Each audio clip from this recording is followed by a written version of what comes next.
안녕하세요. 13주차 경제와 사회 강의를 시작하도록 하겠습니다.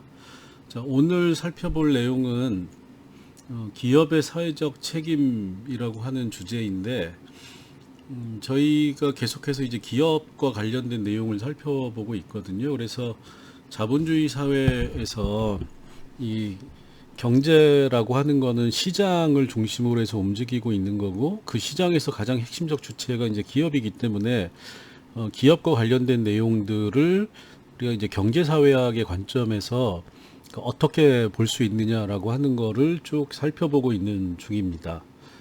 지난 시간에는 자본주의 유형과 기업의 지배구조라고 하는 거를 가지고 말씀을 드렸는데, 결국은 이제 기업이라고 하는 게 그러니까 사실 간단한 얘기예요. 시장의 논리에 의해서만 움직이느냐, 경제사회학의 관점에서 볼 때는 기업이 꼭 시장의 논리를 가지고 움직이는 건 아니다라고 하는 얘기를 하는 거고, 이제 그런 측면에서 이 기업의 사회적 책임이라고 하는 것도 결국은 기업이 왜 사회적 책임을 지어야 되느냐라고 하는 주제를 가지고 여러 가지 이제 논쟁이 있는데, 그러니까 시장주의자들은 기업의 사회적 책임은 의미 없는 얘기다라고 얘기를 하는 거죠.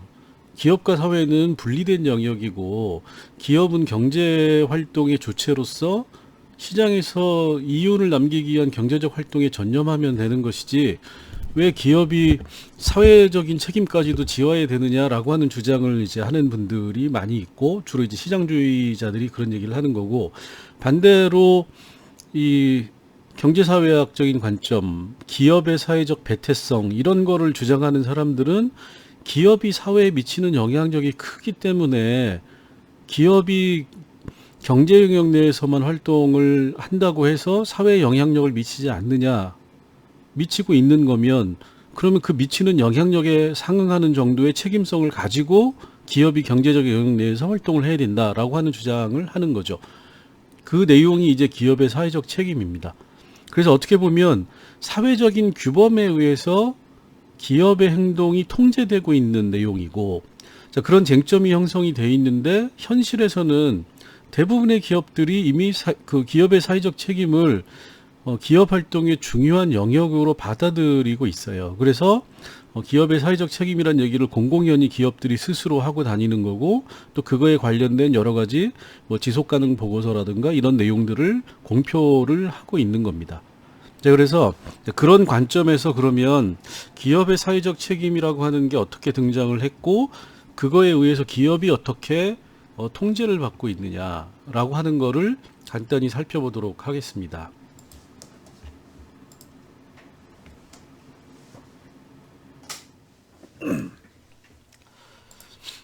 자, 그 본격적으로 기업의 사회적 책임에 대한 얘기를 하기 전에 우리가 이제 몇 가지 사진을 보고 좀 생각할 필요가 있어요. 자, 이 첫 번째 사진은 소년이죠.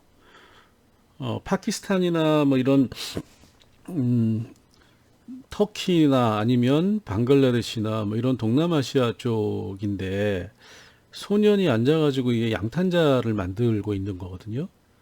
근데 우리가 일반적으로 아동 노동은 국제적으로 금지되어 있는 겁니다. 이건 해서는 안 되는 반인권적 행위다라고 얘기를 하는 거고, 자, 우리나라에서도 이 아동 노동은 법적으로 금지를 하고 있는 거죠. 근데 그럼에도 불구하고 전 세계적으로 볼 때는 굉장히 많은 아동 노동을 하고 있는 청소년들이 많이 있습니다. 자, 이것도 이제 그 사진 중에 하나인 거고, 자, 그러면 아동 노동을 해서 이 제품을 만들면 이 제품을 결국은 누가 사가서 어디에서 파느냐? 대기업들이 아동들이 만든 생산물을 결국은 직접 돈을 주고 고용하지는 않지만 이 물건들을 대량으로 구매해서 본인들의 가게에서 판다라는 거죠. 자, 여기도 보면 이게 이제 아동 노동을 그린, 이건 이제 정말로 나이가 청소년도 아니고 애인데, 얘가 이제 채석장이나 뭐 이런 데서 일을 하고 있는 겁니다. 자, 그 다음에 요거는 이제 굉장히 유명한 사진이에요. 인도하고 파키스탄에서 저 꼬맹이들이 나이키의 축구공을 만드는 이제 95년도인가요? 이 사진이 그 미국 언론에 실리면서 나이키가 무지하게 많은 사회적 비난을 받았고, 가만히 보니까 나이키뿐만이 아니라 디즈니랜드부터 시작해가지고 굉장히 많은 이 소위 말하는 대기업들이 아동 노동을 활용해서 생산품을 만들어 오고 있었다라는 사실이 드러나게 됩니다. 자, 그러면서 이제 그 문제가 되는 거죠. 기업들이 생산 활동을 하고 이윤을 많이 남기는 건 좋은데, 이런 반인권적인 행위를 통해서 이윤을 남기는 게 왜 아무런 제재를 받지 않느냐라고 하는 문제의식이 등장을 하는 겁니다. 자, 그러면 이 문제의식의 시작은 결국 뭐죠? 기업이라고 하는 거는 경제적 영역 내에서 활동을 하지만 그 경제적 영역 내에서 활동을 하는데 준수해야 될 사회적 규범이라고 하는 게 존재한다라는 거예요. 근데 여태까지는 기업들이 그런 걸 신경 쓰지 않았다. 자, 이게 외국 얘기가 아니고 수많은 기업들이 포항제철도 마찬가지지만 이 공해물질 뽑는 거 가지고 문제를 일으키는 경우가 많은데, 이렇게 공해물질을 내뿜는 공장들이 대부분 어디에 있느냐? 제3세계에 만들어져 있다라는 거예요. 유럽이나 미국이나 우리나라나 일본도 마찬가지지만, 만약에 공장이 이런 연기를 뿜으면서 생산활동을 한다? 법적으로 제도적으로 당장 제재를 받게 되는 거죠. 근데 제3세계에서는 가난한 나라들이기 때문에 이런 공장을 짓고 사람들을 고용해 주는 것만으로 감사하고, 거기에 있는 국가들이 대기업의 이런 식의 어떻게 보면 굉장히 더러운 짓이죠. 이런 거를 제재할 생각을 하지 않는다라는 겁니다.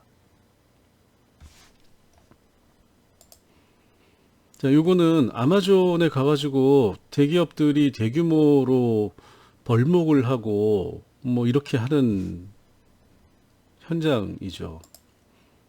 자, 여기도 포스코 대우, 포스코죠. 마찬가지로 아마존에서 똑같은 짓을 하고 있다라는 겁니다. 자, 그 다음에 요거는 이제 너무나 유명한 얘기니까, 반도체 공장에서 요게 이제 이때 당시에 집계된 것만 76명이 죽었는데, 삼성 반도체 공장에서 화학물질에 노출돼서 거기 일하는 노동자들이 백혈병이나 다양한 질병에 걸려가지고 숨졌는데, 삼성에서는 자기의 책임을 인정하지 않고 있었죠. 그러다가 이재용이의 불법 승계 문제가 드러나니까 급히 이거를 인정을 하고 보상을 해주는 걸로 2년 전인가요? 그렇게 이제 얘기가 된 거죠.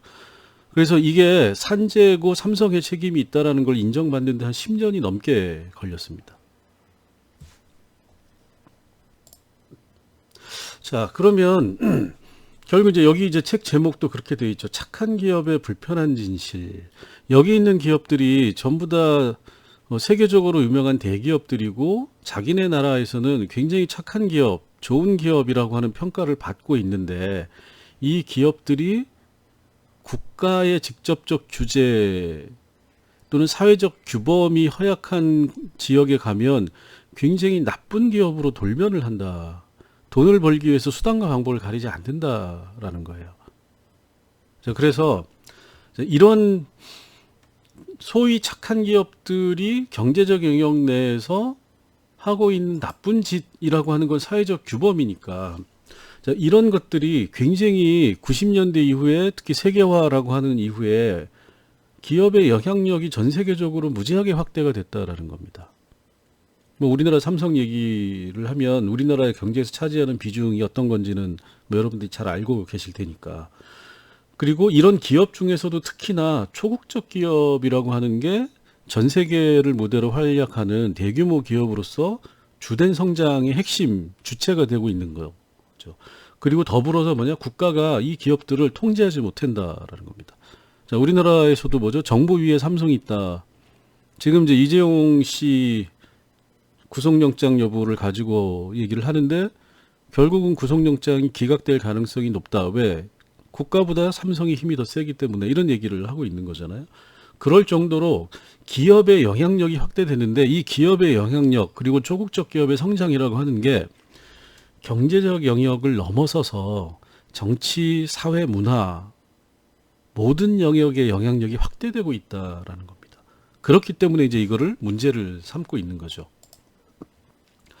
자,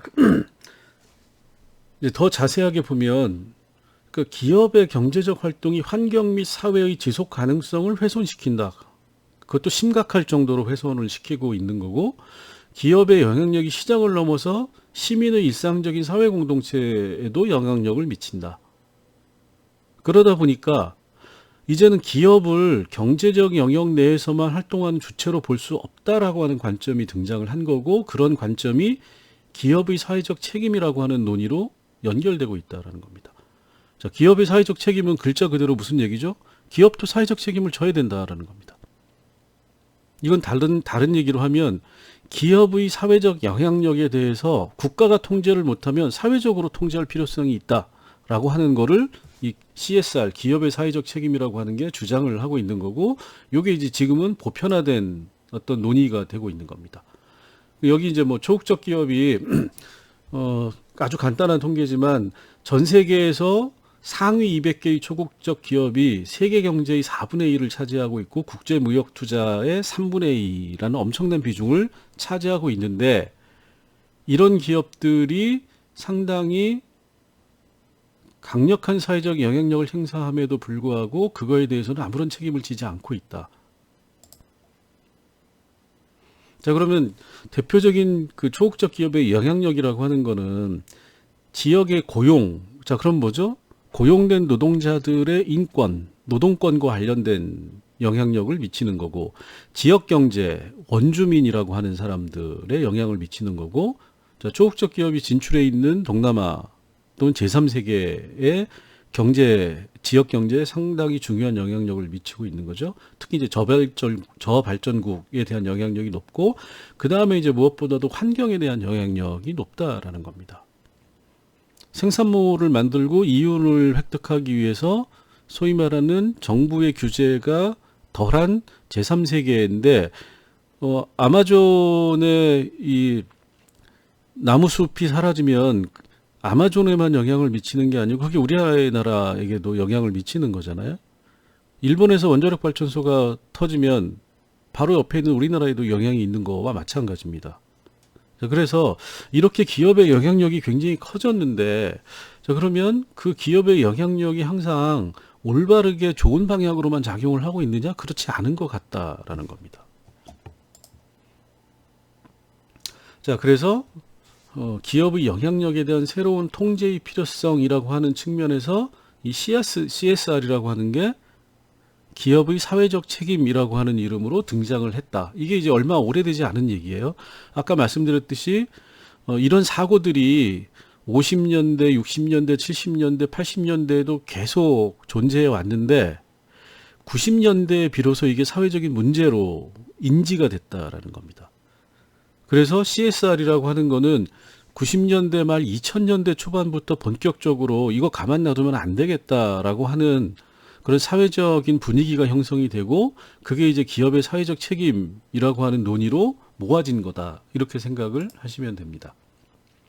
자, 그래서 그러면 누가 이런 CSR, 기업의 사회적 책임이라고 하는 것을 추진하느냐? 국가라고 하는 거는 경제 활동의 주체로서 경제 성장에 매몰되다 보니까 초국적 기업이나 대기업에 대해서 예전에는 통제를 했었는데 지금은 통제할 생각 자체를 안 한다라는 거죠. 오히려 그 떡고물이나 주워 먹을 생각을 하고 있다.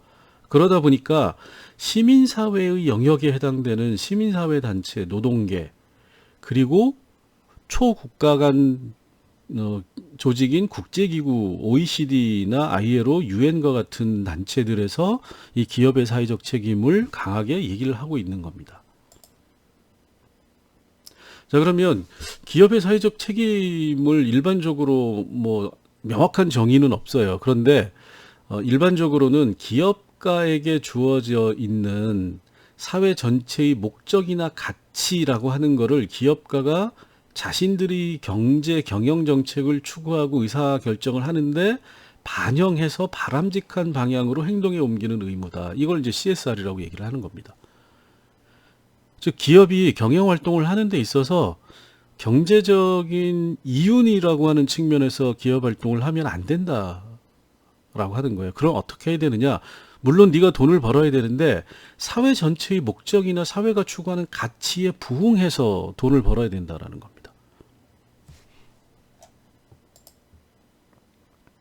자, 그래서 여기 이제 보시면 이 기업의 사회적 책임이라고 하는 거는 국가가 하는 게 아니기 때문에 국가가 하면 간단하죠. 국가가 이걸 주도적으로 추진하면 법과 제도를 만들면 되는 겁니다. 법으로 기업은 이렇게 이렇게 해 또는 이런 거 하지 마라고 얘기를 하면 되는데 사실 개별 국가는 기업에 대해서 국내법으로 그거를 강력하게 할 의지도 없고 또 그거를 추진한다고 했을 때 시장에서 활동하는 기업이나 관련 이해관계자들이 저항하는 거를 감수할 수 있는 능력도 지금은 없다라는 겁니다.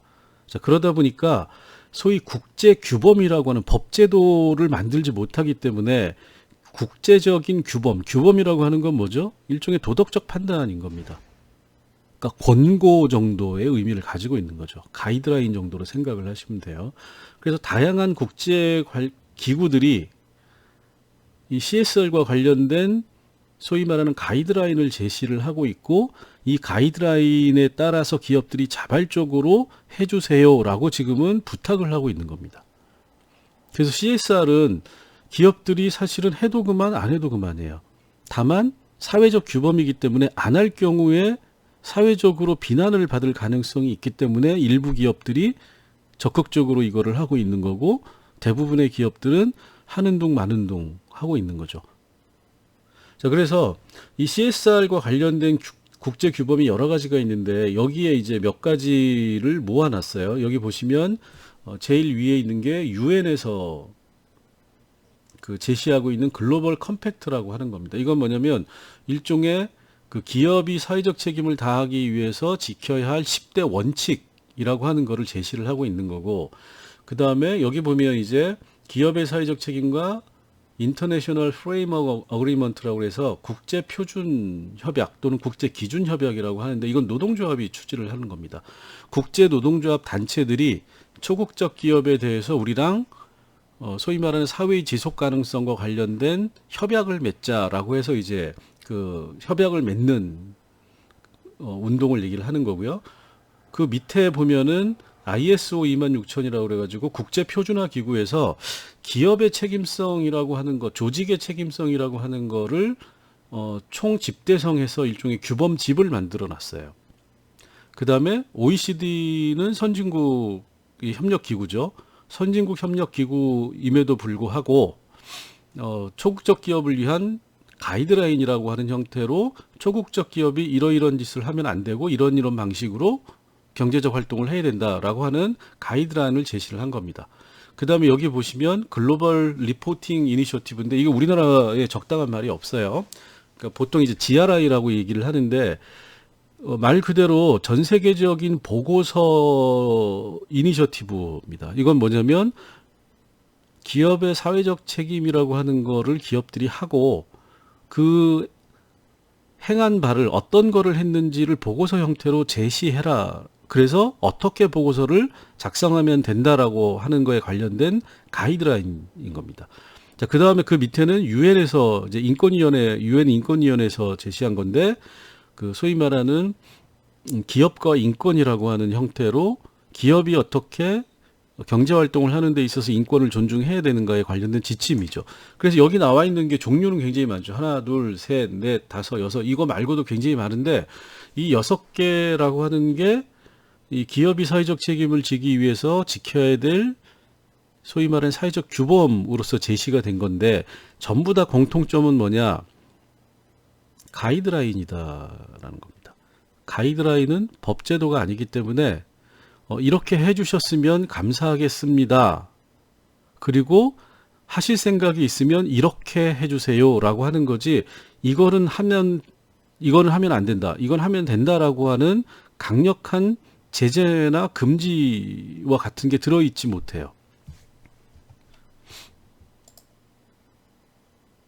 자, 그래서 이제 요렇게 요약을 하면 지금 이제 살펴본 게 6가지죠. 글로벌 컴팩트, 다국적 기업 가이드라인, UN 인권위원회에서 나온 인권 경영, ISO 26000. 요 4개는 국제기구에서 만든 소위 말하는 그래도 나름대로 공식화된 가이드라인이라고 보시면 돼요. 그 다음에 노동조합이 별도로 추진하고 있는 국제기준협약이라고 하는 게 있고, 그 다음에 이제 경영계에서 나름대로 CSR을 본인들이 기업에 맞게 약간 변형해서 제시하고 있는 이 공유가치 창출 CSV라고 하죠. CSV라고 하는 게 또 있어요. 그 다음에 민간단체에서 추진을 하고 있고, 요거는 가이드라인이라기보다는 위에서 나와 있는 글로벌 컴팩트, OECD 다국적 기업 가이드라인, 인권경영, ISO 26000 국제기준협약, CSV 이런 거에 관련해서 어떻게 보고서를 지속가능 형태의 보고서를 제출할 수 있느냐라고 하는 거를 제시하고 있는 그 보고서의 가이드라인, 보고서 양식이라고 보시면 돼요. 자, 그래서 여기 보시면 결국 주체가 국제기구, 노동계, 그 다음에 뭐죠? 경영계. 이 모든 사람들이 CSR이라고 하는 거에 대해서 얘기를 하고 있는 겁니다. 자, 요 하나하나를 이제 뜯어보기 전에, 그래서 기업의 사회적 책임이라고 하는 게 도대체 그러면 기업의 사회적 책임의 범위와 대상이 어떻게 되느냐라고 하는 거를 이제 CSR에서는 4가지로 얘기를 하고 있는데, 자, 기업은 당연히 경제적 영역에서 활동을 하니까 경제적인 책임을 져야 되는 거죠. 그럼 경제적 책임은 뭐냐? 얼마나 돈을 많이 버느냐? 근데 돈을 많이 버느냐와 관련되어 있지 않은 사회적인 책임 영역이 또 3개가 존재한다라는 거예요. 첫 번째는 뭐냐면 윤리적인 책임을 져야 된다. 사회적인 규범에 맞도록 행동해야 된다라는 겁니다. 그 다음에는 그 기업이 행동하고 있는 국가 내에서 제시되고 있는 법률적 책임을 져야 된다. 그 다음에 기업 활동의 결과에 대해서 지역사회에 대해서 자선적인 책임을 져야 된다. 자, 그럼 어떻게 되죠? 경제적 책임 외에도 자선적 책임, 윤리적 책임, 법률적 책임이라고 하는 3개의 사회적 책임 영역이 존재하고, 이 3개의 사회적 책임 영역을 기업들은 충실하게 이행해야 된다라는 겁니다. 다만 CSR은 이게 강제적인 건 아니다라고 얘기를 하고 있는 거죠. 자, 앞에서 얘기한 모든 기업의 사회적 책임과 관련된 논의의 특징은 3가지로 정리를 할 수가 있어요. 첫 번째는 뭐냐면 기업은 사회적인 관점, 우리가 이제 경제사회학에서 어떤 개념으로 이걸 얘기해왔죠? 배태성이라고 하는 개념을 주로 신경제사회학에서 얘기를 하고 있는 겁니다. 기업은 그 기업이 활동하고 있는 사회적인 맥락을 벗어나서 활동할 수 없다라는 거예요. 그 다음에 CSR은 사회공헌을 포함한다. 이거는 사회공헌이 중요하다는 얘기가 아니라 오히려 사회공헌은 전체 기업의 사회적 책임의 일부분에 지나지 않는다. 그럼 자, 여기에서 뭐가 더 중요하다는 얘기죠? 윤리적 책임과 법률적 책임이 자선적 책임보다 훨씬 더 중요하다라는 겁니다. 자, 이 얘기를 하는 이유는 뭐냐면 CSR을 하라고 그랬더니 대부분의 기업이 연탄 몇 장 날라주고 나무 몇 그루 심고 기부금 장학금 몇 푼 던져주고 우리는 사회적 책임 다 했다. 사회공헌 했으니까 사회적 책임을 다 했다라고 얘기를 하는데 그거는 CSR을 잘못 이해하고 있는 거다. 그 다음에 이제 3번째가 CSR의 가장 큰 특징인데 기업의 자율적 행위이다라는 겁니다. 기업의 사회적 책임을 기업이 행하지 않는다고 해서 법적으로 처벌받지 않는다라는 거예요. 자, 이런 이제 3가지 특징을 가지고 있는 거고, 이 3번째와 관련해서는 굉장히 논쟁이 많이 되고 있어요. 뭐냐면 2000년대부터 기업의 사회적 책임을 얘기를 해왔으니까 지금이 이제 2020년이니까 10년 정도가 됐잖아요. 20년 정도가 됐죠. 20년 정도가 됐음에도 불구하고 기업들이 여전히 기업의 사회적 책임을 제대로 하지 않는다. 그러면 왜 기업이 기업의 사회적 책임을 행할 필요성은 느끼고 있음에도 불구하고 실제로는 기업의 사회적 책임을 수행하지 않느냐? 자율적 행위, 기업의 독자적인 자체적인 판단에 맡겨놨기 때문에 CSR을 지키지 않는다. 책임을 다하지 않는다. 자, 그럼 결론적으로는 어떻게 논리가 이어지는 거죠? 자율적 행위로만 놔두면 안 된다라고 하는 주장을 하는 사람들이 갈수록 많아지고 있다라는 겁니다. 더욱더 강력하게 기업을 통제하지 않으면 기업의 사회적 책임지지 않고 환경 훼손하고 인권 유린하고 돈을 벌기 위해서 수단과 방법을 가리지 않는 행위들을 지속적으로 해갈 거기 때문에 강력한 제도적 통제가 필요하다라는 주장이 갈수록 커지고 있다라는 겁니다.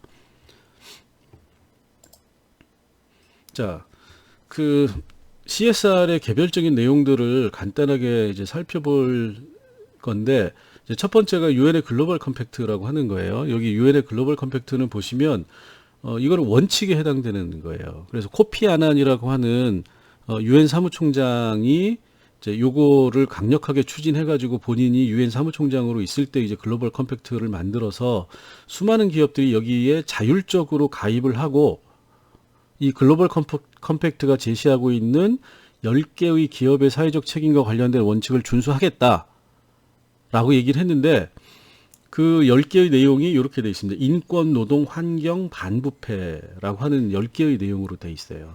근데 여기 보시면 누구나 이건 당연한 거 아니야? 라고 생각하는 내용들입니다. 자, 인권 보호를 지지 존중해야 된다.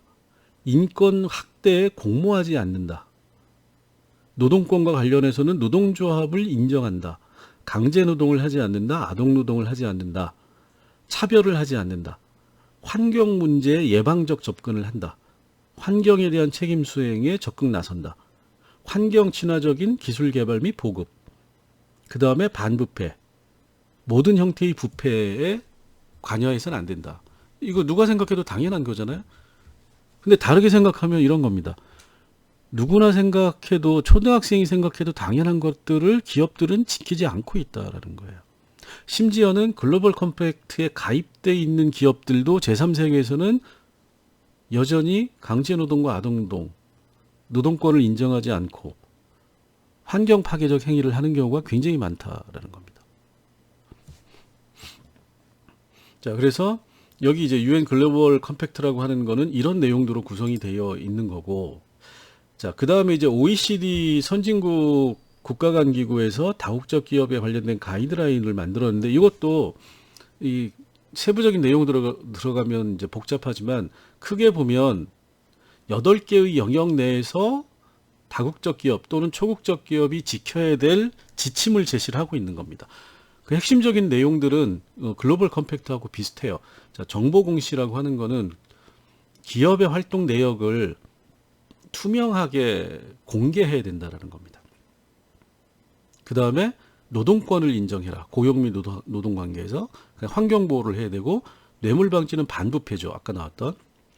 그 다음에 소비자의 이익을 고려해야 된다. 친환경적인 과학기술을 활용해야 된다. 경쟁에 있어서 소위 말하는 불법적 행위를 하면 안 된다.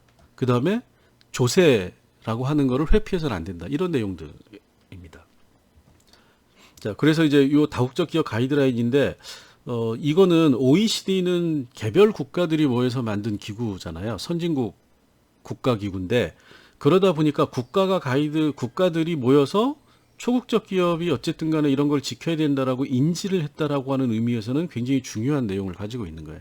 다른 국제 규범이라고 하는 거는 개별 국가가 아닌 다른 주체들이 소위 말하는 옆에서 그냥 떠들어대는 얘기로 할 수 있지만, 이 OECD 다국적 기업 가이드라인이라고 하는 거는 OECD 자체가 국가 간 기구이기 때문에 국가들이 이런 문제를 인식하고 그거에 대해서 지침을 내렸다. 그럼 이제 그 후속 조치는 어떻게 되죠?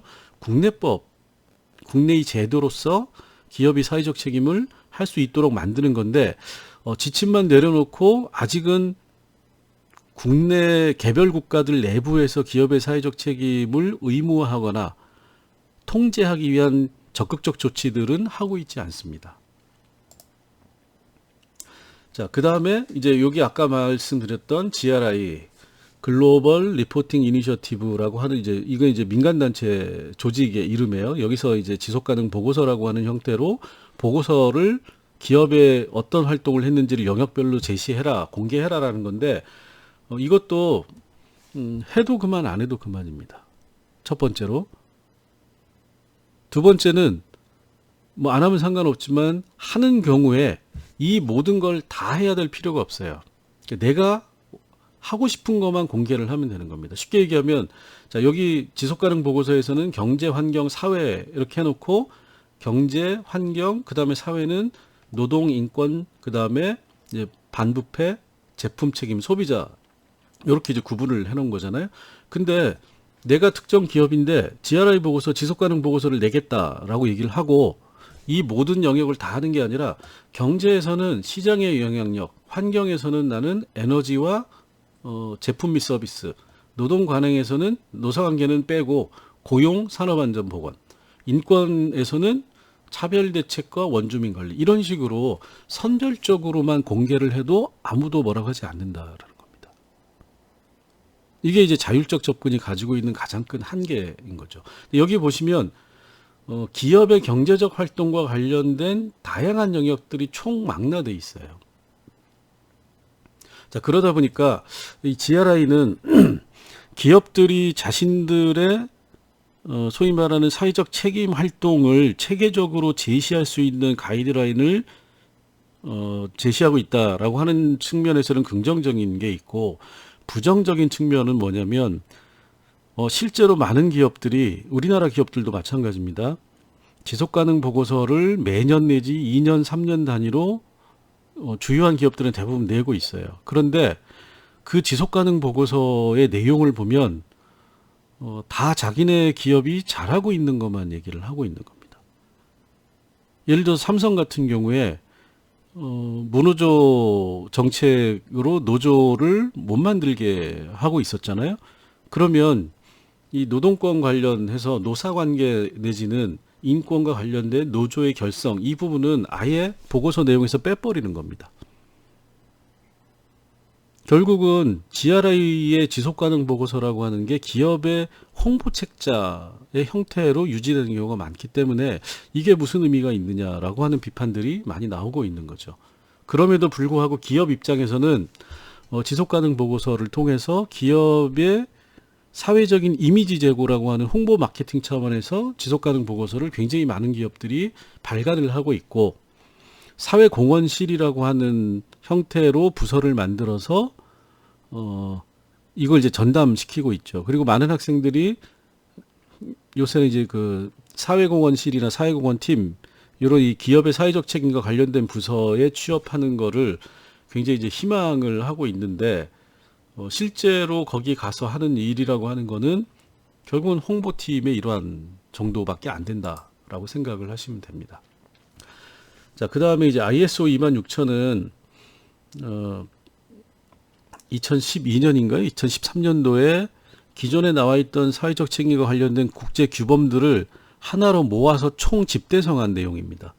그래서 ISO라고 하는 게 국제 표준화 기구예요. 국제 표준화 기구에서 이제 26000이라고 하는 거는 여기 이제 이 사회적 책임에 관련된 영역 번호가 되는 겁니다. 그래서 여기 보시면 핵심 주제, 인권, 노동 관행, 환경, 공정, 뭐 이렇게 소비자 해가지고 그 앞에서 나왔던 내용들을 전부 다 여기다 이제 하나로 모아놨어요. 모아놨는데 그 내용, 세부 내용들은 그래서 앞에 있는 내용들하고 큰 차이가 없습니다. 차이가 없는데 이 ISO 26000 같은 경우에는 국제 표준화 기구에서 기업의 사회적 책임과 관련된 하나의 표준화된 규범을 제시하고 있다라는 의미가 있는 거고, 기존에 나왔던 모든 내용들을 총괄적으로 다 하나로 모아놨다. 그 다음에 국제표준화기구에서 이거를 체계화해서 제시했기 때문에 많은 기업들이 이 ISO 26000에서 제시되고 있는 이 기업의 사회적 책임 가이드라인을 하나의 활동의 기준으로 삼아서 이거를 참고하고 있다. 이렇게 이제 생각을 하시면 됩니다. 여기 보시면 이제 그 ISO 26000의 구조인데, 여기 보면 우리가 지난 시간에 했던 기업 지배구조에서 했던 이해관계자라고 하는 얘기가 나오고, 그 다음에 이 이해관계자를 중심으로 해서 뭐가 나오죠? 거버넌스죠. 지배구조와 거버넌스는 거의 비슷한 얘기입니다. 그래서 사회적 책임의 사회적 책임을 실천하기 위한 기업의 조직 거버넌스를 만들어야 되고, 이 조직 거버넌스가 인권, 노동관행, 환경, 공정운영, 소비자, 지역사회라고 하는 6개의 영역 내에서 거버넌스가 작동을 해야 된다. 그리고 여기 보시면 책임 원칙으로는 설명, 공개를 해야 되고, 투명하게 해야 되고, 윤리적으로 해야 되고, 이해관계자를 존중해야 되고, 제도적인 책임을 져야 되고, 국제 규준을 존중해야 되고, 인권을 존중해야 된다. 이런 식으로 해가지고 굉장히 이제 복잡한 하나의 시스템으로 돼 있어요. 그래서 이 시스템에 따라서 기업이 자기가 어떻게 기업의 사회적 책임과 관련된 활동을 했는지를 점검하고, 점검된 내용을 GRI 기준에 따라서 지속가능 보고서로 제출하는 것. 그래서 지금은 기업의 사회적 책임이 크게 보면 ISO 26000 플러스 GRI 이렇게 돼 있습니다. 자, 그 다음에 이제 최근 들어서 얘기가 좀 되고 있는 게 유엔의 기업과 인권 프레임워크라고 하는데, 우리나라에서는 이거를 기업 인권 내지 인권 경영이라고 얘기를 해요. 그래서 유엔 인권위원회에서 여기 보이시는 요 사람이 존 럭이라고 하는 하버드대 교수인데, 이 사람한테 위임을 해가지고 기업이 어떻게 인권을 존중해야 되느냐와 관련된 유엔의 규범을 만들어서 제시를 한 겁니다. 그래서 요 사람이 이제 3가지의 프레임워크라고 해가지고 국가의 보호, 기업의 존중, 구제체계의 접근성이라고 하는 형태로 기업이 인권을 침해하지 않고, 인권을 침해했을 때 어떻게 스스로 구제해야 되고, 국가가 인권을 침해당한 사람을 어떻게 보호하고 구제해야 되느냐에 관련된 31개의 세부 조항으로 이제 이 가이드라인을 제시를 한 겁니다. 그래서 우리나라에서도 지금 공공 분야에 한정돼 가지고 이 인권 경영 프레임워크를 적용하는 일종의 실험을 하고 있습니다. 자, 그래서 여기 보시면 내용이 여기 보면 기업과 관련해서 보는 거니까 국가는 빼고, 기업의 존중 책임에서는 권리의 존중, 그 다음에 상세한 주의라고 하는 게 있죠. 상세한 주의라고 하는 거는 기업이 인권 침해를 할 수 있는 거를 상시적으로 점검해야 된다라고 하는 거고, 그 다음에 기업이 인권과 관련해서 어떤 영향을 미치는지를 항상 점검해야 된다. 그 다음에 연루가 된 행위에 대해서는 구제를 해야 된다라는 겁니다. 그러면 구체적으로 어떻게 구제를 할 수 있느냐? 사법적이나 이런 거는 국가가 하는 거잖아요. 기업이 할 수 있는 거는 비사법적인 분쟁 메커니즘, 구제책을 비정부 기반의 고충처리 제도를 통해서 이거를 구체적으로 구제해라라고 하는 얘기를 하는 겁니다. 자, 그 다음에 이제 마지막으로 공유가치 창출이라고 하는 얘기인데, 요건 이제 기업에 있는 분들이 되게 좋아하는 얘기예요. CSR에 대해서 공유가치 창출이라고 하는 거는 어떤 얘기를 하냐면, 이렇게 CSR을 비판을 합니다. 뭐냐면, 여기 뭐라고 되어 있죠? CSR은 not just for Christmas. 크리스마스를 위한 것이 아니다. 이게 이제 하버드대 경영대학원에 있는 마이클 포터라고 하는 사람이 이 CSV라고 하는 이론을 제시를 했는데, 이건 뭐냐면 CSR은 자기가 보기에 너무 사회공헌 중심으로 가고 있다. 그렇게 가면 안 된다라고 하는 거고, 그럼 뭐냐? 기업이 공동체가 추구하는 가치라고 하는 거를 공유하고 그 가치를 바탕으로 생산활동을 해야 된다라는 겁니다.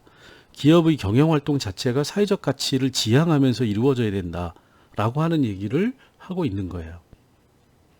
자, 이렇게 해가지고 사실 이제 이 CSV도 굉장히 많은 내용이 있지만, 우리가 뭐 여기서 기업의 사회적 책임과 관련된 개별적인 내용을 다 탐색하는 게 아니기 때문에, 기업의 사회적 책임이 어떤 배경 하에서 등장을 했고 어떤 내용들로 전개가 되고 있고 각각의 경우에는 대충 어떤 얘기들을 하는지를 살펴봤는데, 이제 경제사회학에서 관심이 있는 거는 결국 이런 거죠.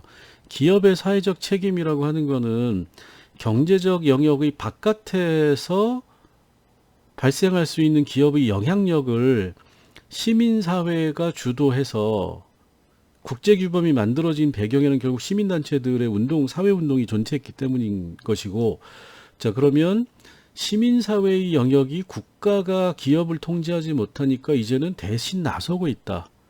그런데 시민사회는 국가가 아니기 때문에 법제도를 통해서 강제할 수 없고, 자율적인 책임이라고 하는 형태로 기업에게 일정한 행위의 양식을 제시를 하고 있는데,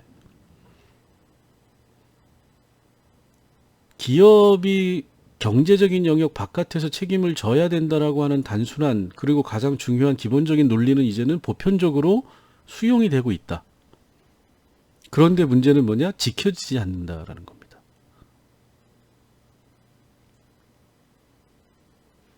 뭐 지켜지지 않는 거는 우리가 이제 어떻게 할 건지를 다시 생각해 봐야 되지만, 경제와 사회라고 하는 관점, 경제사회학적 관점에서는 결국은 뭐냐면, 이제는 기업이라고 하는, 시장이라고 하는 영역을 시장이라고 하는 경제적인 영역으로 한정시켜서 이해하는 것 자체가 사회적으로 인정되지 않는다라는 거예요. CSR을 굳이 이제 경제사회학 시간에 얘기하는 의미는 거기에 있는 겁니다. 사회 규범이라고 하는 사회적인 영역이 결국은 경제적 영역에 대해서 무언가 개입을 하는 거고, 그 개입하는 거를 지금은 사회가 또는 기업들이 스스로 당연하게 받아들이고 있다. 지켜지고 있느냐, 지켜지지 않고 있느냐는 별도의 문제이고, 즉 경제사회학적 관점, 배태성이라고 하는 관점에서 기업을 이제는 경제 영역에서 활동하는 독립적인 주체가 아니라 공동체와 사회와 관계를 맺고 움직여가는 행위의 주체로 보는 관점이 보편화되고 있다라는 겁니다. 자, 그런 관점에서 보면 경제학이, 특히 신고전학파 경제학이 경제를 경영이라고 하는, 기업이라고 하는 또는 시장이라고 하는 거를 다른 모든 사회적 관계로부터 단절시켜서 바라보는 관점은 경제 현상을 제대로 이해하지 못하게 하는 잘못된 관점이다. 이렇게 얘기할 수가 있을 것 같네요. 자, 오늘은 뭐 좀 복잡한 내용을 압축하다 보니까 굉장히 간단하게 말씀을 드렸는데, 큰 틀에서 CSR이 갖는 의미를 한번 살펴보는 게 중요할 것 같습니다. 자, 수고하셨습니다. 오늘은 여기까지 하겠습니다.